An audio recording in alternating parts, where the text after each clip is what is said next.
So we're going to go through all the different colors and review every single one of the cards. And been a card gamer for 30 years, plus starting with Magic the Gathering, Pokemon the trading card game when it first came out, um, Star Wars Decipher card game, Lord of the Rings Decipher card game, among many others. Versus System TCG, back when Upper Deck had it, with Marvel and DC, was the big one that I played competitively for a long time. Yu-Gi-Oh! Nowadays, I was playing Digimon the trading card game, a lot of Hearthstone, and Magic the Gathering Arena, now that it's about here. So we'll get started here on reviewing the amethyst cards. They're 30 minutes, excuse me, 20 minutes per color. 34 cards, I think it is, per color. And hopefully it goes through relatively quickly. And I think I got everything that I need here. Got a notepad here if I wanted to make notes. So we're starting with 1-drop Archimedes. He is a inkable card, which is, I don't know if my icon shows up. When the border here is surrounded, this is inkable. You can show it to your opponent and you can play it into your inkwell as a resource. So that's a very valuable asset. He is a 1-drop 2/2 with 1 lore. 1-drop 2/2s I think are relatively good. That is a good stat line, obviously, to be able to challenge your opponent's board. I think Lorcana is a very tempo-based game. So I think being able to get ahead of your opponent and being able to challenge what your opponent is doing faster than what they want to do on their game plan is relatively good. So I think he's solid. He's just a 1-drop. He's inkable. He's a 2/2. He gets got 1 lore. Not much to say about him. 3 out of 5. Befuddle, the first action card. 1-drop, it's inkable. Return a character or item with cost 2 or less to their player's hand. 1 to bounce at 2, mana-wise or cost-wise, that's okay. I don't necessarily think this card is very good. It does target items, which I think actually would boost it up a little bit, so I could take that back.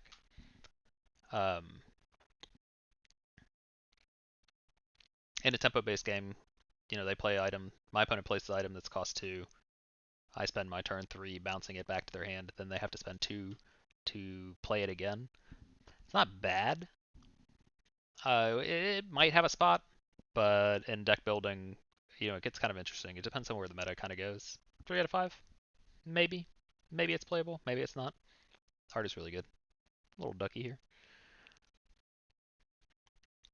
The first of the 1-drop 2 lore characters. These are amazing. 1-drop 2 lore characters in this game, I think, are fantastic. Not inkable. I don't think any of them are inkable. I think every color has them.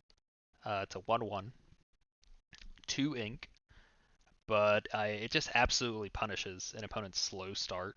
So any color that you have access to 1-drop 2 lore characters.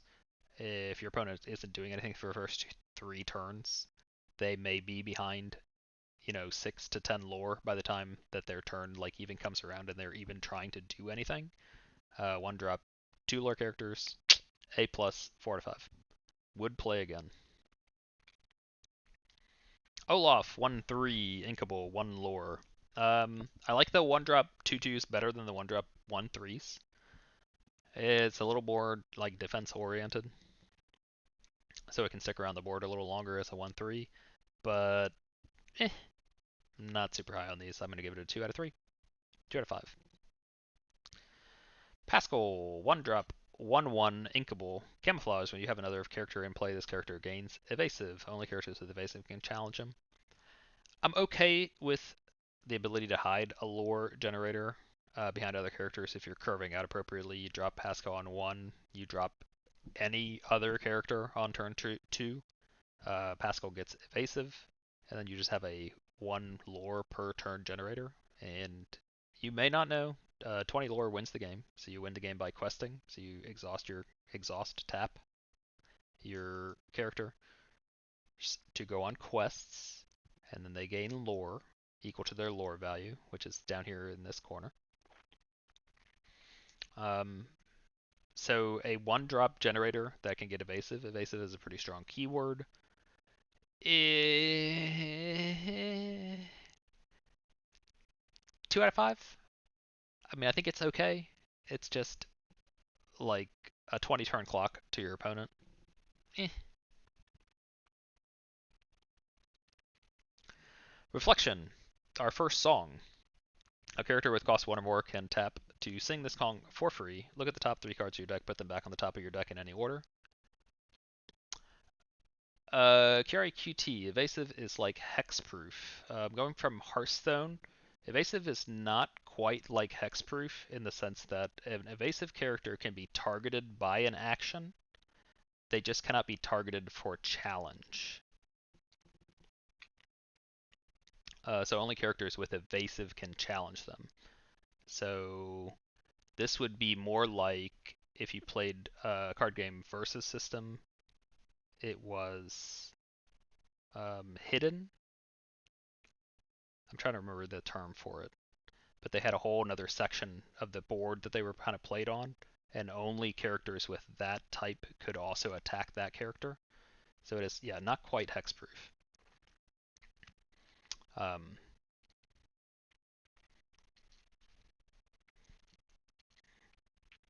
similar to flying from Magic, flyers can block flyers, except and flyers could be blocked by other flyers.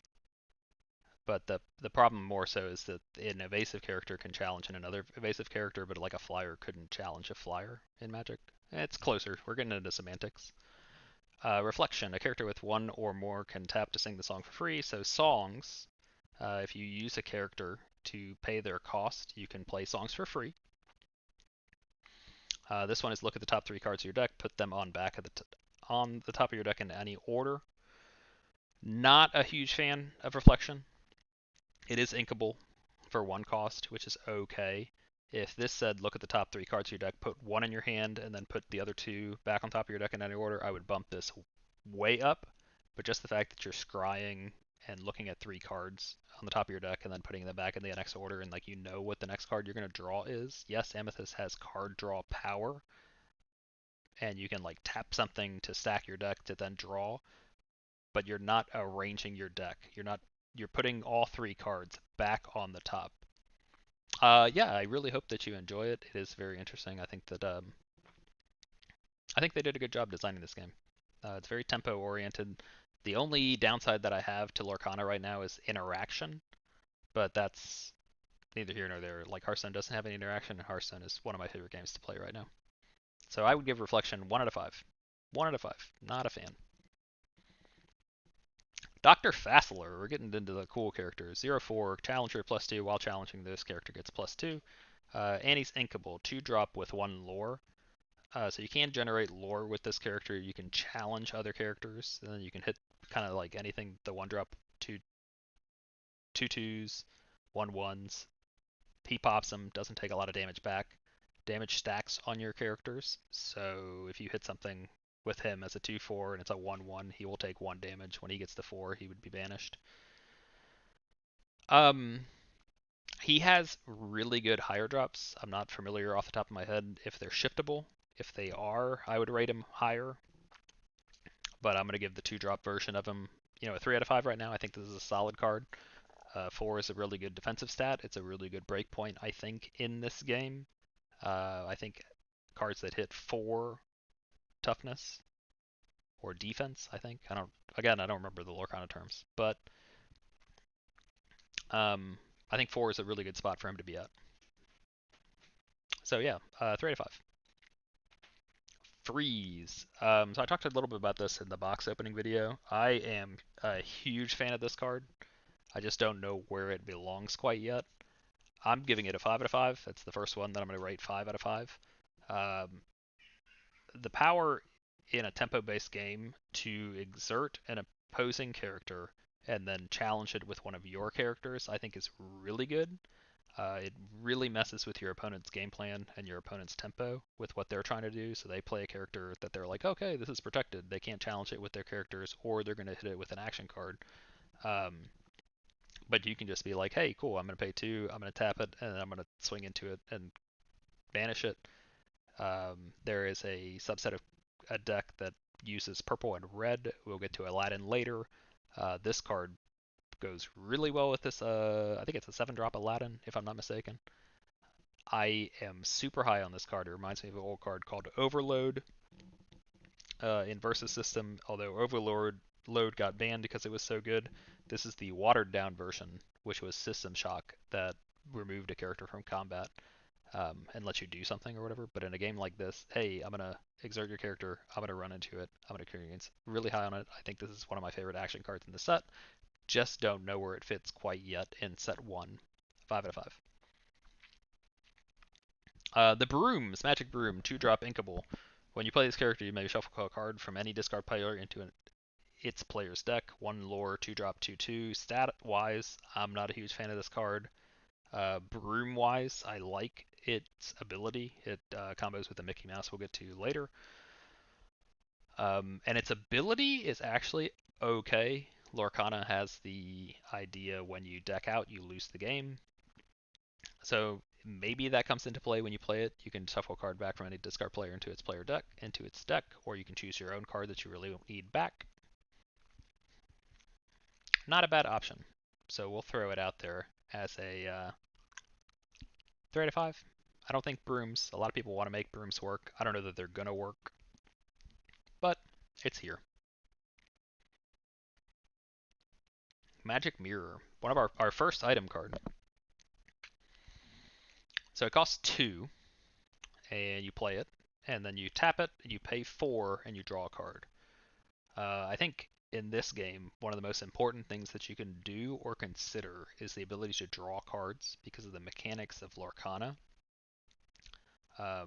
You start your game with 7 cards in your hand, and you're going to want to play 1 card per turn as an ink, so you can use it as a resource to play your other cards.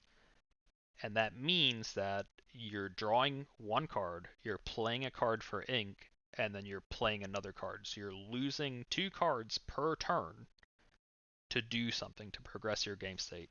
So any card in Lorcana that says draw card, replaces itself, something is instantly going up in value in my book. So I'm putting Magic Mirror as a 4 out of 5. I am high up on cards that say draw card. I don't know how good items are. There are Tamatoa, I mentioned a little bit in the box opening, has +1 lore, I think it is, +1 questing power for every item that you have. So there's some option there to be able to like strengthen your items. Maybe that's something that kind of like turns into play. The fact that it does cost 4 resource to draw a card, I feel like is very expensive to pay for drawing a card. But if you're not doing anything else and your opponent is only drawing 1 card per turn, the ability to draw a card is like way outplays that. Here's my cat, Alphador, coming to join us. She is absolutely adorable. Ursula's Cauldron, our next item. Peer into the depths. Tap. Exhaust. Activate. Look at the top 2 cards of your deck. Put 1 on top of your deck and the other on the bottom. It's a free scry. I don't necessarily think that's very good right now in set 1. I think that if combo abilities come a little later on in Lorcana, I think this card gets a little stronger. Right now, 2 out of 5. Not much else to say about it. Yisma, 2-drop, Inkable, 2/2. You're excused. Whenever there's character quests, look at the top card of your deck, put it on either the top or the bottom of your deck. We're going straight 4 out of 5. Questing with Yisma is strong in the fact that you can scry and you choose to put that top card so you know the next card that you're going to draw. And I've talked a little bit about how I think draw is one of the most important mechanics in this game. So knowing the next card in your deck feels really good. The fact that she only generates 1 lore is a little weak. And additionally, we've talked a little bit about 1-drop 2/2s. As a 2-drop 2/2 stat wise, it's questionable. But I think the ability is okay enough that it's worth looking into. Our next Dr. Fossler. 3-drop Inkable, 2/4. Whenever you play a song, you may look at the top 2 cards of your deck, put 1 on the top of your deck and the other on the bottom. Continuing with the amethyst scry ability, the fact that it like you can only use it around songs makes it a little questionable. But it would trigger as a whenever effect. So I play a song, I look at the top two cards of my deck, and then I choose one to keep on top, the other on the bottom, so I can stack my deck when I'm drawing with friends on the other side, which is okay stat wise. 2-4, not bad. 3 out of 5, maybe see some play. Not the biggest fan. Our first Elsa, 3-drop, inkable, 2/3, freeze, exert chosen character, 1 lore. Again, high on these effects. If you're ahead on board, I think that like stuff like this is like really strong. You can just tap Elsa, exhaust, activate Elsa to tap one of your opponent's characters to challenge into it in the red purple deck. That plays really well with Aladdin. We'll get there a little later. But again, I'm happy with it. Stuff like this. I'm going to go 4-5. Friends on the other side, 5 out of 5. I don't even need to read this card. I think it's one of the best songs in the set. 3-drop, inkable. Character with cost 3 or more can tap to sing the song for free. Draw 2 cards. So I exhaust my 3-drop. I draw 2 cards. Easy as that. Draw in this game is insane. So yeah, this card is absolutely amazing. Putting it into the 5 out of 5 category. 3-drop, Maleficent, 2/2. Cast my spell. When you play this character, you may draw a card, 1 lore. Again, 4 out of 5. I think this is highly playable. It's a 3-drop. It's got 2/2. Stat wise, I don't think that's very good. But when you play this character, you may draw a card. The fact that it replaces itself, A+. Rafiki, 3-drop, not inkable, which is lose a point for that, but is a 3/3, well statted, and it has rush. This character can challenge the turn they're played, and it's worth 1 lore. It has 1 lore. The fact that Rafiki has rush, I think, makes it playable. I'm going to put it in the 3 out of 5 category. The fact that if my opponent quests with something and I need an immediate answer to it, say they're playing a very aggressive deck, those are like yellow steel, yellow gray, and they're ahead on board with 1-drop 2/2s that are, or excuse me, 1-drop 1/1s with 2 lore, and they're questing ahead and trying to get ahead of me. I'm gonna be really happy that I have Rafikis in my deck, and I slam a Rafiki and just like pop a Lilo, the rare Lilo 1-drop 2 lore, that is very popular. I think in the current meta, as the meta expands, so I give Rafiki a 4 out of 5. I think this is a really playable card. It does suck that he's not inkable, but I think he's okay enough that he can make it through without that. The Wardrobe, 3-drop, inkable, 3/4, very well statted for 1 lore. Now we're getting into stats that I'm happy with at the 3-drop stat slot, but I think 3-drops are going to be more techable. So I give it a 2 out of 5. It's also vanilla, it doesn't do anything. So, it's just there. 3-drop, inkable, White Rabbit's Pocket Watch. I'm late. 1. Activate 1, pay 1. Chosen character gains rush this turn. They can challenge the turn they're played. It has a space. I think that it's okay enough that it can be played. We gave it a 3 out of 5. It's just where are you going to play it, and what is your like strategy? Like, what is the idea of your deck that you're going to like win by board control? There are going to be a lot. I think there are a lot better answers than this, giving your characters a rush to pay 1. Excuse me, paying 1 to give something rush to answer something else. I think there are just much better answers. But I don't think it's bad. So yeah, middle of the pack. Anna, 4-drop, 2/4. Stat-wise, 2 lore, which is good. When you play this character, if you have a character named Elsa in play, choose an opposing character. The chosen character doesn't ready at the start of your next turn. We're getting into some pretty good control elements that Amethyst has. I think this card is not bad. I would go with a 3.5 out of 5. It's definitely playable. Again, Lorcana is a very high tempo-based game, and I think controlling the tempo is going to may go a long way towards winning your games, and I think Anna progresses that relatively well. 4-drop Elsa, Inkable, 4/4, well statted, 1 lore. She's got good board presence, but she doesn't really do much else. Shiftable is a mechanic in this game.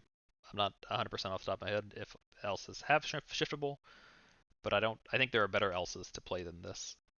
Stat-wise, she's good. 2 out of 5. Jafar, Keeper of Secrets. 4-drop Inkable, 0/5. This character gets +1 power for each card in your hand, 2 lore. I am a fan of this card. I just don't know where he fits. I'm going to give him a 3 out of 5. I definitely think he's playable. The fact that he has 5 defense and he quests for 2 is good. I think his 5 is a great spot. As we've mentioned before, most things are sitting at the 1 or 2 spot. 3, and then there have been a couple 4s or whatever as we're just making our way slowly through amethyst. And the fact that if you have a large amount of cards in your hand, and amethysts have decent draw power, he does hit pretty hard, so you could challenge something if you need. He's okay. He does enough. Another 4-drop Jafar. Challenger +3 while challenging this character gets +3 power, which would make him a 5/5. He's got 5 defense, which we just talked about, but he only has the 1 lore value, so I would move him down on the list. 2 out of 5. Not really much else to say about it. The rare Jafar is probably going to be better 90% of the time. But hitting as a 5/5 could be beneficial. Pretty easy card to look at. I love these guys. Jetsam, Ursula, Spy, Evasive. Only characters with Evasive can challenge this character. Senator Slither, your character's name Flotsam, gain Evasive. We'll get to Flotsam a little later. He's a 4-drop 3/3, stat-wise, lore-wise, definitely as a 1 lore character. But giving characters Evasive can be good. I love the theme between the two characters.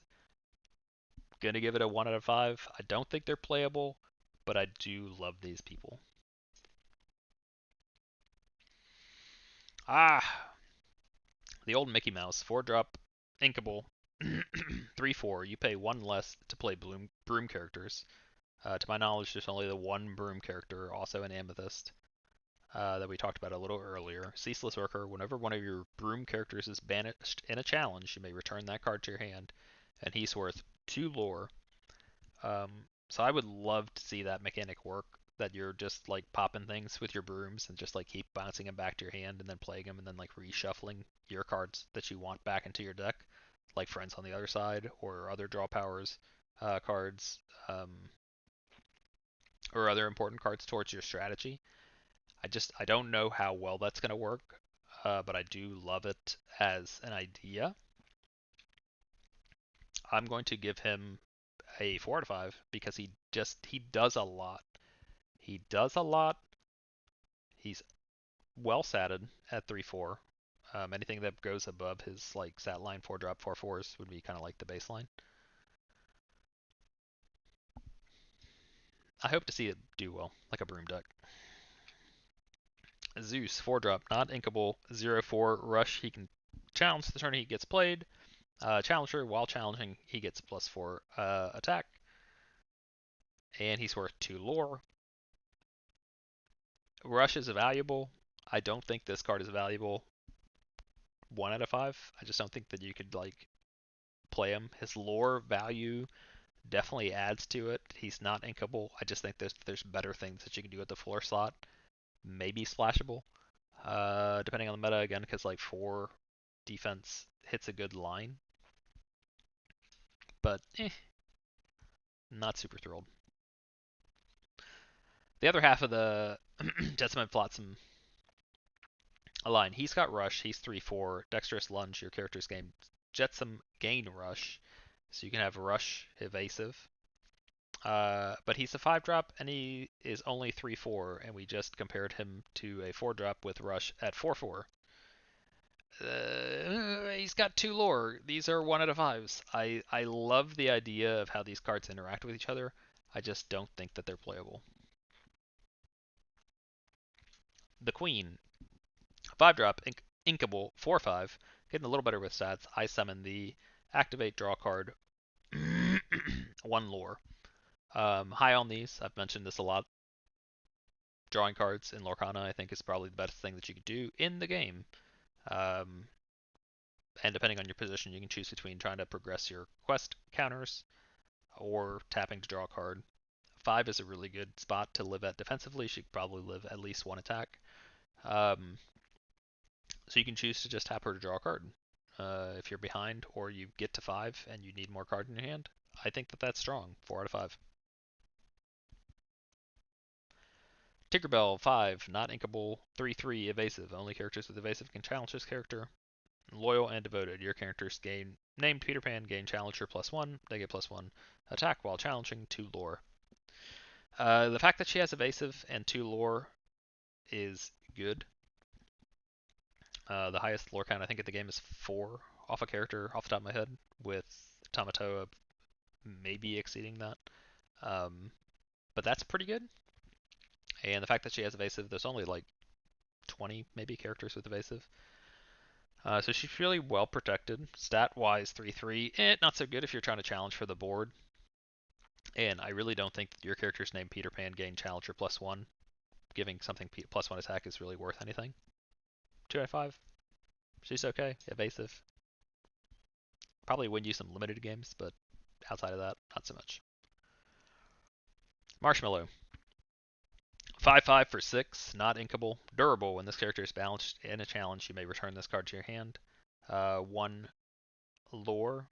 I think the fact that it's like replayable and 5/5 is decent, but it does cost a lot.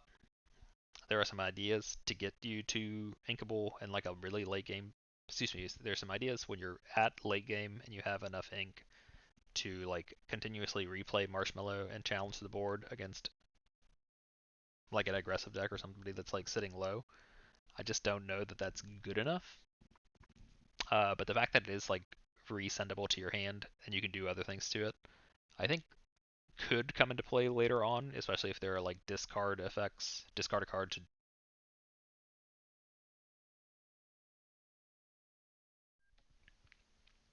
which could make it pretty good in the future.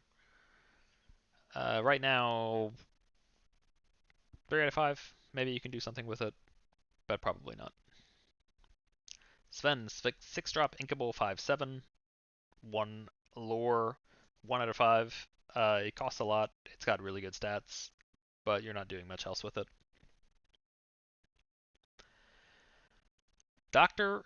Fassler, the 7 drop, 4/5, shift 5. So you can pay 5 to play this on top of one of your other characters named Dr. Fassler.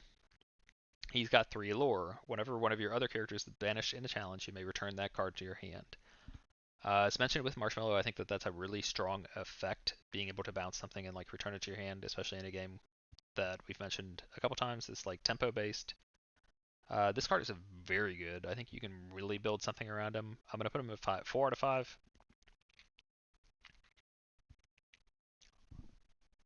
You can slam this on turn 5, run your characters into other characters, and win challenges, and then just put those back into your hand. Seems really good. Ursula, the first legendary we get to, 7, not inkable, 2/8. It's too easy. When you play this character, each opponent loses 1 lore. You may draw a card for each 1 lore lost this way. And she's got 3 lore on herself as a questable character. I think this is a really good high-end card to have in your deck, especially in multiplayer games. If you're playing this for 1, your opponent loses with like a 1 lore, 2 lore swing total or whatever. Well, 1 lore, and then you draw a card. I don't necessarily think it's very good on one-on-one, but yeah, it's a strong card in general, especially with multiplayer. 4 to 5. And yes, as Kiari QT was mentioning, the 8 drop Elsa is shiftable, so you can pay it 4/6 to play it on top of another Elsa. 4/6, 3 lore with Deep Freeze. When you play this character, exert up to 2 chosen characters. They can't ready at the start of your next turn. Stupid strong effect, and a tempo paced game. You get to 8, you drop this.